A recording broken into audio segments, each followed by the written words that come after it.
hard and tiresome work, and one needs to be on the alert. Moses asked, "Why are you shepherding?"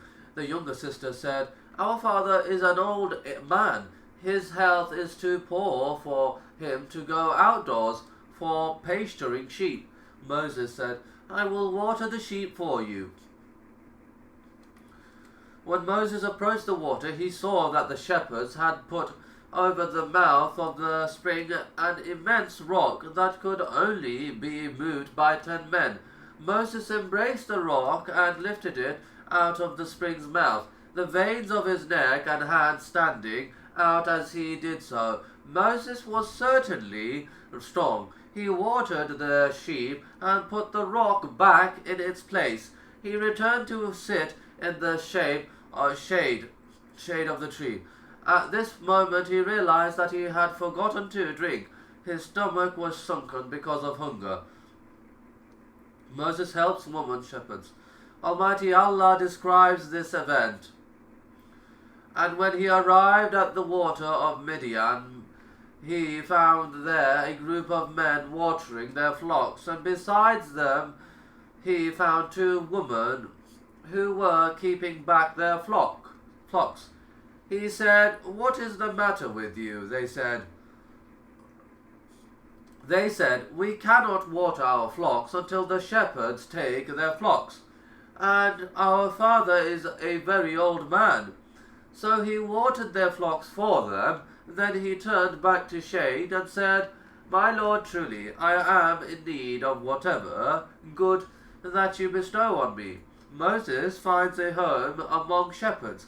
The young ladies returned home earlier than usual, which surprised their father. They related the incident at the spring, which was the reason that they were back early. Their father sent one of his daughters to invite the stranger to his home. Bashfully, the woman approached Moses and delivered the message, "My father is grateful for what you have done for us. He invites you to our home so that he may thank you personally." Moses welcomed this invitation and accompanied the maiden to her father. Moses could see that they lived comfortably as a happy and peaceful household. He introduced himself and told the old man about the misfortune that he had befallen him and had compelled him to flee from Egypt. The old man comforted him. "Fear not, you have escaped from the wrongdoers." Moses' gentle behavior was noticed by the father and his daughters. The kind man invited him to stay with them. Moses felt at home with this happy household, for they were friendly and feared Allah.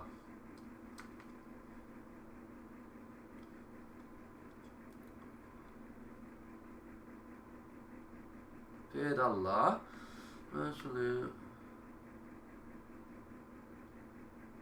Bashfully.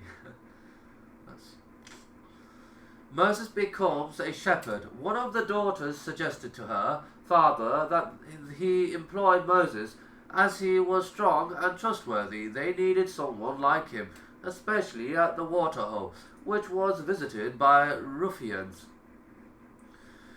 The father asked her how she could be sure of his trustworthiness in such a short time. She replied, "When I bade him to follow me to our home, he insisted that I walk behind him so he would not observe my form to avoid sexual attraction." The old man was pleased to hear this.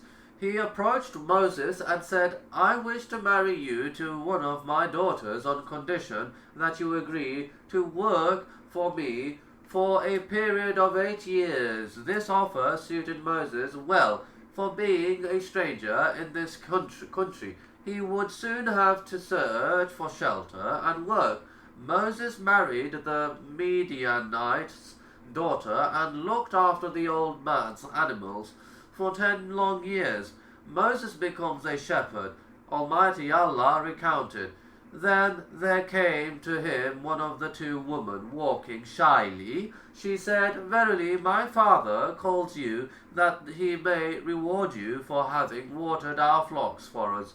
So when he came to him and narrated the story, he said, "Fear you not, you have escaped from the people who are Zalimeen, polytheists, disbelievers, and wrongdoers." And said one of them, the two women, "O my father, hire him. Verily, the best of men for you to hire is the strong, the trustworthy." He said, "I intend to wed one of these two daughters of mine to you, on condition that you serve me for 8 years. But if you complete 10 years, it will be a favor from you. But I intend not to place you under a difficulty. If Allah wills, you will find me one of the righteous." Moses said, "That is settled between me and you. Whichever of the two terms I fulfill, there will be no injustice to me, and Allah is surely over what we say. The 10 years of preparation. Time passed, and he lived in seclusion, far from his family and his people. This period of 10 years was of importance in his life. It was a period of major preparation. Certainly, Moses' mind was absorbed in the stars every night. He followed the sunrise and the sunset every day. He pondered on the plant and how it splits and soil and appears thereafter. He contemplated water and how the earth is revived by it and flourishes after its death. Of course, he was immersed in the glorious book of Allah, open to the inside and heart. He was immersed in the existence of Allah, and these became latent within him. The religion of Moses was the same as that of Jacob, which was Islamic monotheism. His forefather was Jacob, the grandson of Abraham. Moses, therefore, was one of the descendants of Abraham, and every prophet who came after Abraham was one of Abraham's successors. In addition to physical preparation, there was a similar spiritual preparation.